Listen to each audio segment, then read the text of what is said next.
Welcome to my channel. আমি সোমনাথদার coaching centre থেকে তোমাদের সবাইকে স্বাগত। আজ আমি তোমাদের অষ্টম শ্রেণীর ষষ্ঠ অধ্যায় জীবদের গঠন নিয়ে আলোচনা করব। দেখো, ক্লাস 8 ষষ্ঠ অধ্যায় জীবদের গঠন। দেখো, আমি আজকের এই অধ্যায়ের একটা কমপ্লিট প্রশ্ন এবং উত্তর দেব। অর্থাৎ তোমাদের বইটা আমি তন্ন করে খুঁজে এই প্রশ্ন উত্তরগুলো তৈরি করেছি। আশা করি তোমরা এই প্রশ্ন উত্তরগুলো যদি ভালো করে পড়তে পারো তাহলে বইটা কিন্তু খুঁটে পড়া হবে। ঠিক আছে, তা আমি শুরু করছি। তোমরা প্রশ্নগুলো একটু ভালো করে বোঝো আর এগুলো খাতায় টুকে নাও এবং পড়া শুরু করো। দেখো, 1 নম্বর প্রশ্ন দেখো, সর্বপ্রথম সজীব কোষ পর্যবেক্ষণ করে কে? লিউয়েন হক। 2, সর্বপ্রথম কোষ পর্যবেক্ষণ করেন কে? Robert Hooke. পরের প্রশ্ন দেখো, 3, একটি অকোষীয় জীব হলো কি? ভাইরাস। 4, অণুবীক্ষণ যন্ত্র কে আবিষ্কার করেন? দেখো, জ্যানসেন ভ্রাতৃদ্বয়। 5, ইলেকট্রন অণুবীক্ষণ যন্ত্রের আবিষ্কারক কে? নল ও রুস্কা। 6, দেখো, ভাজক কলার কোষগুলির আকার কেমন? বহুভুজাকার। 7 নম্বর দেখো, ক্যান্সার কোষের আকৃতি হলো কেমন? উত্তর হচ্ছে গোলাকার। 8, চর্বি কোষ দেখতে কেমন? আংটির মতো। 9 নম্বর প্রশ্ন দেখো, প্রোটিন তৈরি করতে সাহায্য করে কে? রাইবোজোম। ঠিক আছে। 10, দেখো, মানুষের দেহকোষে নিউক্লিয়াসে ক্রোমোজোম সংখ্যা কটি? 46 কিন্তু এটা। 11, দেখো, রাইজোম তৈরি হয় কোথায়? নিউক্লিয়াসে। 12 নম্বর প্রশ্ন দেখো, ভারবহন ও দেহের কাঠামো গঠন করে কে? করে হচ্ছে যোগ কলা। 13, দেখো, আমাদের বহিঃকঙ্কাল গঠনকারী কলাটি কি? আবরণী কলা বলা হয়। ঠিক আছে। 14 প্রশ্ন দেখো, জীবদের গঠনগত কার্যগত এককে কি বলে? উত্তর হচ্ছে কোষ। 15, দেখো, এককোষী প্রাণীর উদাহরণ দাও। উদাহরণ হচ্ছে অ্যামিবা। 16 প্রশ্ন দেখো, অকোষীয় জীবের উদাহরণ দাও। উত্তর হচ্ছে কি? ভাইরাস। 17, দেখো, চোখের রেটিনায় কোন কোষ থাকে? উত্তর হচ্ছে রড কোষ থাকে। 18, দেখো, অ্যামিবা কিসের সাহায্যে চলাফেরা করে? ক্ষণপদের সাহায্যে চলাফেরা করে। 19, কোন কোষ অক্সিজেন পরিবহন করে? লোহিত রক্তকণিকা। 20 নম্বর দেখো, কঠিন যোগ কলার নাম লেখো। অস্থি কলা। 21, তরল যোগ কলার নাম? রক্তকলা। 22 নম্বর প্রশ্ন, কোষের আকার কোন এককে মাপা হয়? মাইক্রন এককে। 23, দেখো, বহুরূপী কোষ অঙ্গাণু কাকে বলে? লাইসোজোমকে বলে। 24, কোষের ঝাড়ুদার কোন কোষ অঙ্গাণুকে বলে? উত্তর হচ্ছে লাইসোজোম। 25, কোন কোষ অঙ্গাণুকে ব্লাডের দানা বলা হয়? রাইবোজোম। 26, কাকে কোষের শক্তিকর বলে? মাইটোকন্ড্রিয়াকে। 27, জিন কোথায় থাকে? ক্রোমোজোমে থাকে জিন। 28 নম্বর প্রশ্ন দেখো, কোষের মস্তিষ্ক কাকে বলে? নিউক্লিয়াসকে। 29, কাকে জীবনের ভৌত ভিত্তি বলে? প্রোটোপ্লাজমকে। 30, খাদ্য হজম করায় কে? পাকস্থলী আর কে? ক্ষুদ্রান্ত। 31, দেহের বর্জ্যকে মূত্রের মাধ্যমে বের করে দেয় কে? বৃক্ক। 32, ডিএনএর পুরো নাম কি? Deoxy ribo nucleic acid. আরএনএর পুরো নাম কি? Ribo nucleic acid. 34, এককোষী উদ্ভিদ উদাহরণ দিতে বলছি। East, chlamydomonas. বহুকোষী জীব কি? মাছ, মানুষ। 36, মানব দেহের দীর্ঘতম কোষ কি? স্নায়ুকোষ। 37 দেখে নাও, স্নায়ুকোষের আকার কেমন? তারার মতো। 38, বৃহত্তম কোষের নাম কি? উট পাখির ডিম। 39 দেখে নাও, দীর্ঘতম উদ্ভিদ কোষের নাম কি? রেমি গাছের তন্তু।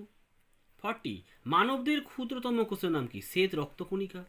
41, কাকে প্রোটিন তৈরি কারখানা বলে? রাইবোজোমকে প্রোটিন তৈরি কারখানা বলে। 42, দেখো, 1 অ্যাংস্ট্রম হলো সমান কত? 0.1 ন্যানোমিটার। 43, দেখো, দৌড়ানোর সময় কোন প্রাণীকলাটি সাহায্য করে? উত্তর হচ্ছে কি? পেশি কলা। 44 দেখে নাও, পরিণত প্রাণী কোষের আকার কেমন? দেখো, 10 ন্যানোমিটার থেকে 10 মাইক্রন পর্যন্ত। 45, এটিপির পুরো নাম কি? Adenosine triphosphate. 46, দেখো, উদ্ভিদ কোষকে সুরক্ষা দেয় কে? কোষ প্রাচীর। 47 দেখে দাও, রাইবোজোমের প্রধান কাজ প্রোটিন সংশ্লেষ করা। 48 দেখে নাও, কোন প্লাস্টিড খাদ্য সঞ্চয় করে? উত্তর হচ্ছে এটা হচ্ছে লিউকোপ্লাস্টিড হবে। তো দেখো এখান থেকে আমি 48টা MCQ দিয়েছি, অর্থাৎ বইটা আমি তন্ন খুঁজে খুঁটিয়ে খুঁটিয়ে প্রশ্ন তৈরি করেছি। তোমরা এই প্রশ্নগুলো কিন্তু অবশ্যই পড়ো, তাহলে বইটা কিন্তু পুরোটাই ভালো করে পড়া হবে। এবারে তোমরা 2 নম্বরের প্রশ্ন দেখো 2 বা 3 আসতে পারে, আর এখান থেকে শর্ট প্রশ্ন আসতে পারে। দেখো আমি সেই প্রশ্নগুলো দিয়েছি এবং কিছু প্রশ্নের উত্তর আমি লিখে দিয়েছি এবং কিছু প্রশ্নের উত্তর কিন্তু বইয়ের পেজ নাম্বার দিয়েছি, তোমরা বই থেকেও পড়বে, ঠিক আছে? আর তার আগে আমার এই চ্যানেল যারা নতুন, চ্যানেলটি কিন্তু সাবস্ক্রাইব করতে ভুলো না, বেল আইকনটা প্রেস করে এবং অল নোটিফিকেশন অন করো, এবং তোমরা ক্লাস 8-এর সমস্ত ভিডিও প্লে লিস্টে গেলে কিন্তু সব ভিডিও পেয়ে যাবে, ঠিক আছে? আচ্ছা দেখো 2 আর 3 দেখা নাও। 1 টিকা লিখবে লোহিত রক্তকণিকা, পেজ কত দেখো 177, বইটাও কিন্তু ভালো করে পড়া হবে, ঠিক আছে? 2 প্রাণীতে সংশ্লিষ্ট প্রক্রিয়া ও কাজগুলির নাম লেখো। তা তুমি পেজ 179 খুলবে, দেখবে ওখানে প্রাণীদের কিছু প্রক্রিয়া আছে এবং সেই কাজগুলো আছে, 6 কাজ, সবটা ভালো করে মুখস্থ করবে। 3 নম্বর প্রশ্ন দেখে নাও, ভাজক কলা স্থায়ী কলার কাজ লেখো, পেজ 180 পেয়ে যাবে। 4 দেখে নাও, আবরণী কলা, যোগ কলা, পেশি কলা, স্নায়ু কলার কাজ লেখো, 180 পৃষ্ঠা খুলবে, একদম ছক করে ভালো করে লিখে দেওয়া আছে, তোমরা ভালো করে পড়বে। 5 নম্বর প্রশ্ন দেখে নাও, প্রাণী কোষের চিত্র অঙ্কন করো, খুব ইম্পর্টেন্ট এটা, 181 পেজে পেয়ে যাবে। 6 নম্বর প্রশ্ন দেখে নাও, সাইটোপ্লাজম কাকে বলে, এটাও তোমরা 182 পেজে পেয়ে যাবে। 7 নম্বর প্রশ্ন দেখে নাও, নিউক্লিয়াসের চিত্র অঙ্কন করো, পেজ 182-তে পাবে। নিউক্লিয় পর্দা কাকে বলে, পেজ 182-তে পাবে। ডিএনএ কাকে বলে, পেজ 182-তে পাবে। টিকা লেখো, দেখো মাইটোকন্ড্রিয়া, গোলজি বস্তু, লাইসোজোম, রাইবোজোম, প্রত্যেকটার পেজ আমি দিচ্ছি, তাহলে বুঝতে তোমরা বইটা পুরো খুঁটে খুঁটে তোমাদের পড়া হবে। পরের প্রশ্ন দেখে নাও, মাইক্রোস্কোপ কি? এই উত্তরটা আমি লিখে দিচ্ছি কারণ এটা তোমাদের বইতে ভালো করে নেই। দেখো যে যন্ত্রের সাহায্যে ক্ষুদ্র বস্তুর বিবর্ধিত প্রতিবিম্ব তৈরি করা হয় তাকে অণুবীক্ষণ যন্ত্র বা মাইক্রোস্কোপ বলা হয়। 12 নম্বর দেখো, অণুবীক্ষণ যন্ত্রের 2টি ধর্ম লেখো, 1 বিবর্ধন ক্ষমতা, 2 বিশ্লেষণীয় ক্ষমতা। পরের প্রশ্ন দেখো, নিউক্লিয়াস কাকে বলে, এর অবস্থান লেখো। এই নিউক্লিয়াস কাকে বলে উত্তরটা বইতে ভালো করে নেই, তাই আমি এখানটা লিখে দিচ্ছি, তোমরা এখান থেকে লিখে নিয়ে পড়ো। আদর্শ কোষে প্রোটোপ্লাজমে অবস্থিত দ্বি একক পর্দা বিশিষ্ট ক্রোমোজোম সমন্বিত সবচেয়ে ঘন যে কোষীয় উপাংশ কোষের যাবতীয় বিপাক ক্রিয়ার নিয়ন্ত্রণ হিসেবে কাজ করে তাকে নিউক্লিয়াস বলে। অবস্থান কি? প্রতিটি সজীব কোষেই কিন্তু নিউক্লিয়াস থাকে। আচ্ছা তারপর দেখো 14 নম্বর প্রশ্ন, মাইটোকন্ড্রিয়াকে কোষে শক্তিকর বলে কেন? দেখো মাইটোকন্ড্রিয়ার ধাত্রে এটিপি সংশ্লেষ ঘটে, তাই মাইটোকন্ড্রিয়াকে কোষের শক্তিকর বলে, ঠিক আছে? 15 নম্বর প্রশ্ন দেখো, এই উত্তরটা কিন্তু লিখেছি কারণ এটা ভালো করে বইতে নেই। রাইবোজোমকে প্রোটিন ফ্যাক্টরি বলে কেন? দেখো রাইবোজোম প্রোটিন সংশ্লেষকালে অ্যামিনো অ্যাসিডকে স্থান প্রদান করে এবং প্রোটিন সংশ্লেষে মুখ্য ভূমিকা গ্রহণ করে, তাই রাইবোজোমকে প্রোটিন ফ্যাক্টরি বলে। 16 নম্বর প্রশ্ন কেন, লাইসোজোমকে আত্মঘাতী থলি বলে কেন? এই উত্তরটাও ভালো করে লেখা নেই। দেখো লাইসোজোমের উৎসেচকগুলি অন্তঃকোষীয় পরিপাক পদ্ধতিতে নিজ কোষস্থিত মৃতপ্রায় কোষ অঙ্গাণুদের পাচিত করে ধ্বংস করে ফেলে, সেই জন্য একে আত্মঘাতী থলি বলে।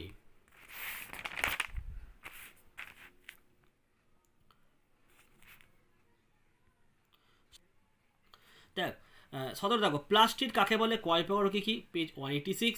18 নম্বর প্রশ্ন দেখো, ক্লোরোপ্লাস্টিড, ক্রোমোপ্লাস্টিড ও লিউকোপ্লাস্টিড কাকে বলে, পেজ 186। 19 উদ্ভিদ কোষ ও প্রাণী কোষের পার্থক্য লেখো, পেজ 187। 19 নম্বর দেখো হলো 20 অঙ্গাণুর নাম, অবস্থান ও বৈশিষ্ট্য কাজ, 187 পেয়ে যাবে। 21 নম্বর দেখো, হিমোগ্লোবিন কোথায় থাকে, এর কাজ কি? দেখো অমেরুদণ্ডী প্রাণীদের রক্তরসে এবং মেরুদণ্ডী প্রাণীদের লোহিত রক্তকণে কিন্তু হিমোগ্লোবিন থাকে, এর কাজ কি? কলাকোষে অক্সিজেন পরিবহনে সাহায্য করা। তাহলে এই হলো তোমাদের 6ম অধ্যায় পড়া। দেখো প্রত্যেকটা প্রশ্ন কিন্তু আমি বই থেকে দিয়েছি খুঁটিয়ে খুঁটে এবং বড় প্রশ্ন দিয়ে দিয়েছি, তোমরা এই প্রশ্নগুলো পড়লে কিন্তু অধ্যায়টা পুরোপুরি ভালো করে তোমাদের পড়া হবে। আর তোমাদের যদি আর কোনো সাবজেক্টে নোটস লাগে বা সাজেশন লাগে বা যাই হোক তোমাদের যে সমস্যা, আমি কমেন্ট বক্স তোমরা লিখে দাও, আমি দেখো তোমাদের সমস্ত সমস্যার সমাধান করে দেবো। আর যারা নতুন, চ্যানেলটিকে সাবস্ক্রাইব করতে ভুলো না, কারণ এই চ্যানেল থেকে তোমরা অনেক উপকার পাবে। আর যদি এই ভিডিও ভালো লাগে তোমরা একটি লাইক দিও, বন্ধুদেরকে বেশি করে হোয়াটসঅ্যাপ ফেসবুকে শেয়ার করো। আর এই ভিডিও দেখার জন্য তোমাদের অসংখ্য ধন্যবাদ।